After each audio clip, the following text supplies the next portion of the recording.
kabar Bapak Bogalen? Baik. Langsung saja dimulai pertanyaan pertama ya Pak ya. Apa yang melatar belakangi Bapak terjun di dalam kancah politik ini? Sementara Bapak dikenal sebagai tokoh spiritual nasional dan internasional di sini. Ya, terima kasih.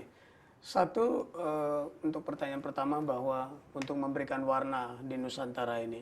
Karena saya juga sudah menunggu selama 40 tahun bahwa belum ada kader atau kandidat yang berani memberikan warna di dalam arti untuk memperjuangkan hak harkat dan martabat orang-orang Hindu. Kalau bicara tentang kandidat Hindu di DPR pusat kita ada. Saya rasa ada 9, tapi belum berani. Lantas kenapa saya harus ke PDS? Karena saya tidak melihat bahwa teman-teman yang ada di partai lain berani bersuara. Setelah kita ketahui bahwa itu bukan masalah keberanian. Ternyata aturan main partai mereka sendiri mungkin tidak memberikan kesempatan atau hal itu bertentangan dengan visi misinya. Saya melihat PDS memberikan peluang itu.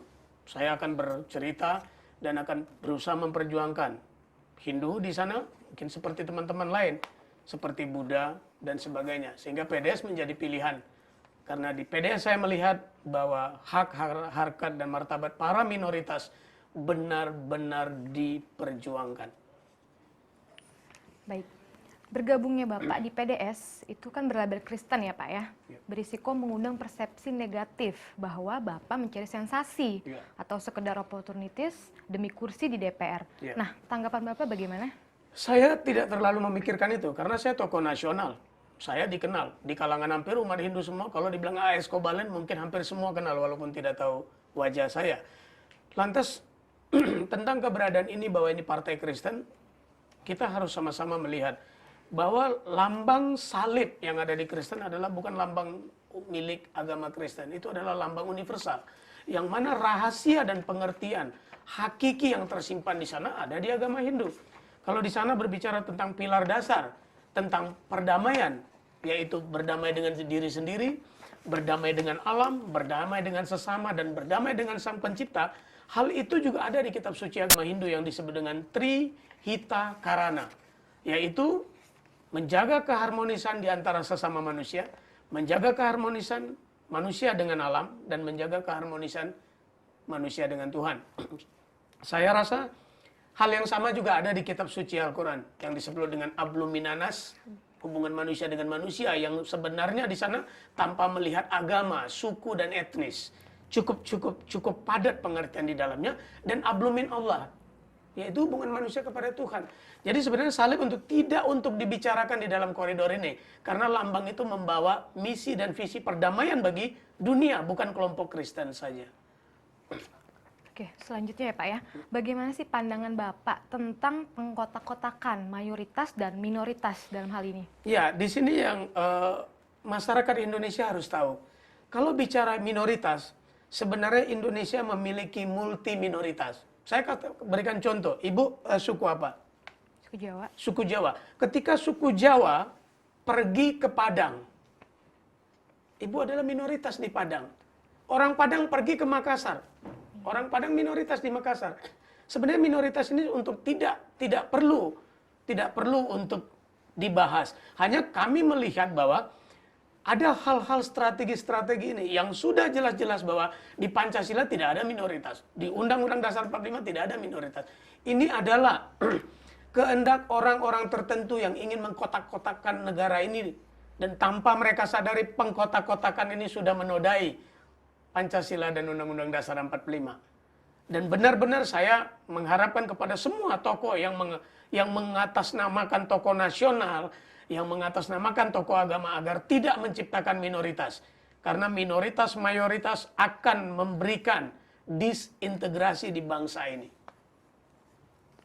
Oke, nah menurut Bapak ya, hal-hal apa sih yang berpotensi untuk memecah NKRI ini Pak? Satu di antaranya minoritas tadi, minoritas mayoritas, kehendak orang-orang tertentu menghambat, meluncurkan produk-produk yang tidak bisa dirasakan oleh semua umat. Kemudian pengkotakan. Kalau kita lihat salah satu contoh kecil, bahwa umat Hindu, umat Buddha, umat Kristen, saya melihat bahwa mereka semua di negara ini sebagai warga negara kedua. apakah ini tidak akan menjadi bibit penghancur di negara ini? Sementara kita lihat ekonomi kita berkembang terhadap para pendatang. Nah ini salah satu faktor. Yang lebih ngeri lagi, mungkin umat di Indonesia tidak tahu, 98% umat Buddha dan umat Hindu itu tidak memiliki kitab suci di rumahnya. Saya mau tanya, kalau agama ini diakui, disepakati, disahkan, kenapa agama lain bisa satu rumah memiliki 5 kitab suci, tetapi 98% umat Hindu dan Buddha tidak? Saya yakin anggarannya ada di pemerintah, hanya tidak ada yang memperjuangkan. Ini salah satu latar belakang kenapa saya memilih PDS dan masuk ke PDS. Karena sudah saatnya kita mungkin memberikan informasi, mungkin kita mengingatkan mereka. Karena hal-hal ini harus sama. Contoh kedua, ada umat Muslim yang pergi ke haji. Umat Hindu ada yang namanya Tirta Yatra. Umat Kristen ada juga yang pergi ke Jordan. Kenapa kami ini tidak dapat jatah? Kemana jatah kami? Ini hal-hal, kalau dilanjutkan, kalau diteruskan, kami ini merasa bahwa kami tidak berarti di pemerintahan ini. Dengan sulutan-sulutan kecil akan pecah. Disintegrasi harus dicegah dengan merangkul semua umat yang sudah diakui secara Undang-Undang Dasar 45 dan menetapkan ke mereka dan diberikan pelayanan bahwa kita sama di depan hukum dan peraturan negara ini. Baiklah, satu lagi ya Pak ya, pertanyaan dari saya ya. Bagaimana Bapak melihat kiprah anggota legislatif yang beragama Hindu yang berasal dari partai-partai lain dan memperjuangkan kepentingan umat Hindu di Indonesia? Ya, saya melihat hal itu sangat-sangat minim.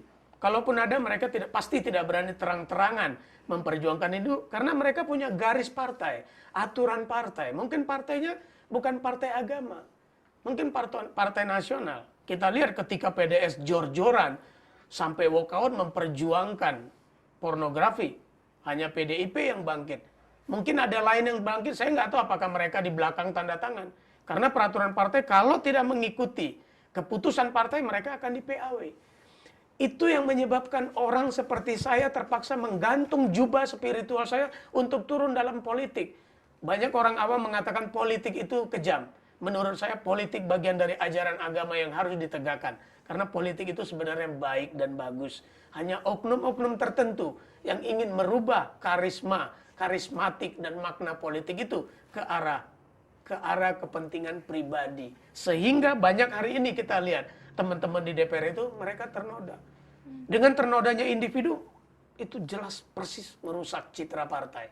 Saya tidak usah sebutkan partainya, kita sama-sama lihat di media berapa banyak yang menodai partainya. Ya, Pak. Demikian Pak, terima kasih atas bincang-bincang kita ya Pak Kobalen. Semoga kita bisa bertemu di lain kesempatan ya Pak ya. Terima kasih. Selamat.